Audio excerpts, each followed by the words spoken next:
Kembali lagi di konten Sudut Cerita bareng gue Muhammad Aga. Jelas di di YouTube channelnya Muhammad Aga. Jadi terima kasih banget buat teman-teman yang udah subscribe.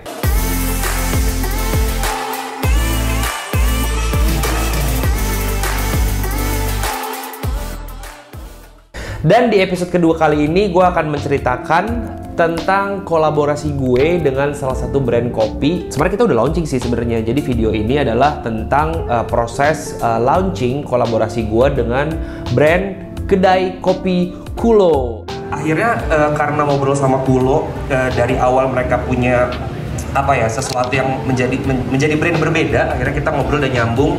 Kalau lihat industri F&B sekarang itu emang trennya mengarah ke mocktails. Saat gue ditanya what's next sama Kulo, gue berasa kayak oke, kayaknya sih mocktail seru kali ya.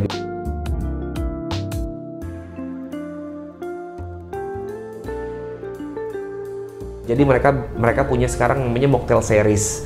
Nah, mocktail series ini sebenarnya baru sekedar awalan. Mungkin kedepannya kalau ternyata secara feedback atau secara review bagus, akan ada series-series berikutnya juga berupa mocktail, tapi mungkin menunya berbeda gitu ya. Akhirnya tercetuslah untuk membuat produk dengan 3 kategori. Yang pertama itu adalah bittersweet, kemudian yang kedua adalah fruity dan floral, yang ketiga adalah sweet and sour. Kalau kopi ada 2, satu lebih ke fruity floral, satu ke bittersweet aromatic coconut gitu. Nah, akhirnya gue berpikir dan gue diskusi dan dengan teman-teman Kulo dan tim Kulo juga untuk merilis 3 minuman yang berangkatnya dari 3 kategori tadi gitu. Jadi ada 2 coffee dan 1 non coffee. Jadi ada 3 nama, yaitu Danica, Nayanica, dan Arunica, ya nggak sih? Pertama Danica ini base-nya cold brew, kemudian dia juga pakai coconut water, terus ada mango juga gitu. Nah, jadi mango ini kan sebenarnya kalau secara tekstur dia secara rasa dia nggak terlalu sour ya. Dia masuknya kan lebih ke arah seger gitu, fruity atau tropical drinks lah ya, tropical fruits lah ya. Yang memang secara taste kalau kita cobain mangga dan nanas gitu jauh lebih asam nanas rata-rata gitu ya. Mangga ini kan tendensinya lebih ke manis rata-rata. Jadi akhirnya gue menggunakan mangga ini supaya memberikan sensasi fruity tapi tidak terlalu fruity gitu ya. Jadi masuknya tetap kategori bittersweet gitu. Nah, yes. Dia lebih ke bittersweet sih sebenarnya karakternya. Yes. Ada sedikit fruity-nya tapi karakter dari kopinya kayak gitu emang. Sweetnya ini dari coconut water dan juga ada mango. Terus kita ada tambahan beberapa jenis bahan baku lain yang bisa mensupport si dua ingredients tadi supaya lebih menonjol secara flavor gitu. Nah, minuman yang kedua itu namanya Arunica. Berbeda dengan yang Danica tadi. Ini sama-sama cold brew ya biasanya ya. Tapi kalau si Arunica ini konteksnya atau kategorinya lebih ke sweet sour.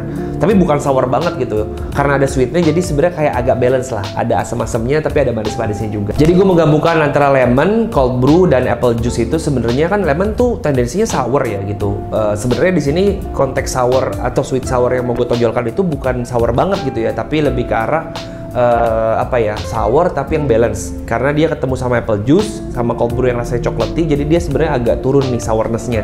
Nah, terus kemudian karena 2 jenis buah-buahan ini merepresentasikan si sourness tadi, akhirnya gue butuh sweetening agent untuk bisa tone down juga nih karakter dari si atau bikin ngebalancing antara si sour agent ini. Jadi gue tambahin ada flower extract di sini sama ada simple sirup sedikit gitu. Jadi konteksnya di sini itu minuman Arunica ini adalah minuman yang cukup refreshing tapi berbahan dasar kopi. Nah, yang terakhir itu adalah Nayanica. Nah, Nayanica ini kan kategori minumannya adalah fruity floral dan dia tidak menggunakan kopi, di mana dia menggunakan si hibiscus itu sebagai base. Kenapa gue pilih hibiscus? Karena pertama itu salah satu bahan baku favorit gue yang sekarang ini lagi gue kulik sih sebenarnya. Nah, untuk bisa mendapatkan kompleksitas dari minuman ini, gue tambahin di sini adalah guava juice, di mana guava juice ini kan sebenarnya nggak terlalu asam tapi lebih ke manis ya. Nah, dia itu fungsinya adalah untuk memberikan menambahkan sebuah flavor, di mana flavornya hibiscus kan dia one dimensional gitu. Dia cuma satu rasa, gua kasih sedikit rasa guava, akhirnya jadi lebih bold sama lebih kompleks juga. Terus ditambah sama grenadine gitu. Jadi grenadine ini fungsinya adalah sebagai sweetening agent karena dia sirup. Nah, yang terakhir itu gue juga kasih sedikit aromatik tambahan, yaitu pakai rose extract. Jadi pakai ekstrak bunga mawar untuk bisa menambahkan sensasi floralnya supaya lebih kencang. Karena kategorinya tadi ya fruity and floral. Jadi fruitynya didapatkan dari si hibiscus itu sendiri dan juga guava, kemudian floralnya didapatkan dari apa tadi dari si rose extract dan juga ada sedikit aromatik dari hibiscus itu sendiri gitu. Nah, 3 minuman itu yang launching di fase 1 ini untuk bisa mengenalkan sebuah movement baru dari kedai kopi Kulo dan gue pribadi supaya ada varian minuman yang memang menyegarkan dan juga sesuai dengan visi misi kita sebagai inovator. Dan pas di acara launching tersebut, gue seneng banget karena acara launchingnya tuh cukup fun ya, cukup casual, nggak yang formal banget. Jadi eventnya menarik banget karena itu diadainnya di sebuah tempat namanya di Kolam, itu ada di Kemang, dan ada beberapa teman-teman juga di sana yang kita interview, yang kita tanya-tanya gimana pendapatnya mereka tentang produk barunya Kulo, dan semua memberikan feedback yang sangat positif. Hai, nama aku Mentari. Tadi aku pesen Naya Nika. Kalau gue pesen Danika sih. Aku ini minum yang Danika. Ini rasanya enak banget, segar banget, terus kayak enak banget ya pokoknya karena ada rasa buahnya kali ya. Oke, gua Audi dari komunitas Super Sunday. Naya Nika, seperti yang saya pegang ini Naya Nika namanya. Terus rasanya kayak membuat tenggorokan yang tadinya gatel-gatel nih, kayak pengen ngegaruk. Toto pas saya minum ini Naya Nika, boleh saya minum lagi nih? Boleh. Wah, boleh ya. Untuk Danika sih enak dan rasa baru sih, dia kayak lumayan fresh jadinya. Aku suka sih, jadi kayak berasa kopinya juga, cuman seger gitu. Jadi karena ada rasa buah-buahannya gitu, jadi fresh gitu sih. Nggak pernah sih ngerasain yang kayak gini soalnya. Ini sebenarnya inovasi baru sih di dunia perkopian ya.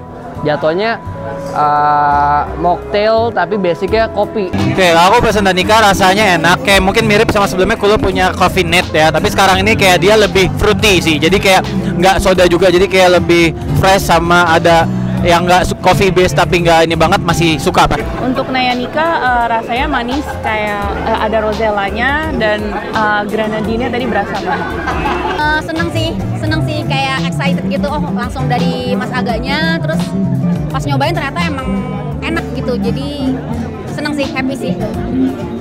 Oh yang pasti seru banget ngelihat ternyata bikinnya kayak gitu, seru, dan ternyata hasilnya enak banget. Ya lumayan enak lah, misalnya bisa langsung lihat proses pembuatannya, jadi ya new experience jadinya. Ya. Gue berharap teman-teman yang nonton ini juga udah mencoba, atau kalau belum mencoba, cobain dong, beli, kan bisa lewat online gitu ya. Karena gue merasa kolaborasi itu adalah menjadi sebuah platform atau wadah kita untuk bisa kita terus berpikir kreatif dan inovatif gitu ya, supaya kedepannya kita bersama-sama nih, jadi nggak sendiri-sendiri tapi bersama-sama gitu. Terima kasih banyak buat teman-teman yang udah mendengarkan cerita dari awal sampai akhir. Semoga bisa memberikan banyak inspirasi dan semoga nggak bosan dengerin gua ngoceh gitu ya. Jadi jangan lupa kalau yang belum di-subscribe silahkan subscribe. Sampai ketemu di episode berikutnya. Ciao.